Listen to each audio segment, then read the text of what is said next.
वगणलग ॻोठ थेड़ी हाशिम वासी 2 साल अॻु रोड हादसे में शहीद थी वियल समाजी वर्कर शहीद अदनान अमन तुन्यो जी ॿी वरसी संदसि ॻोठ में सादगीअ सां मल्हाई वई, जॾहिं त क़ुरान ख़्वानी पिणु कराई वई। सीनियर सहाफ़ी भाइरनि आवाज़ टीवी जे शिफ्ट इंचार्ज इमरान तुन्यो, फरहान तुन्यो ऐं कामरान तुन्यो जे नंढे भाउ ऐं सीनियर सहाफ़ी मुश्ताक तुन्यो जे मारोट अदनान अमन तुन्यो जी वरसी तक़रीब बाद संदसि मज़ार ते तुन्या बिरादरीअ जे चीफ सरदार अल्ताफ़ हुसैन तुन्यो, काउंसलर सरताज अमन तुन्यो, सहाफ़ी अब्दुल कुदूस वाहूचो समेत सियासी समाजी अॻवाननि ऐं सहाफ़ियुनि वॾे अंग में शिरकत कई।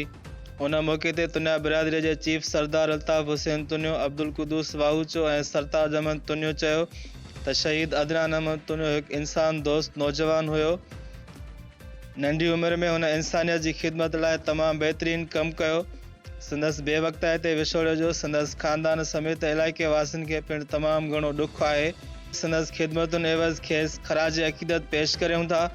उन मौक़े ते सरदार अल्ताफ़ हुसैन तुन्यो शहीद अदनान अमन तुन्यो जी मज़ार ते ॻोठाणनि सां वाइदो कयो त ॻोठ थेड़ी हाशिम जे क़ब्रिस्तान खे चौधरी वारी ॾियारे समूरे क़ब्रिस्तान में वण पिणु लॻाया वेंदा।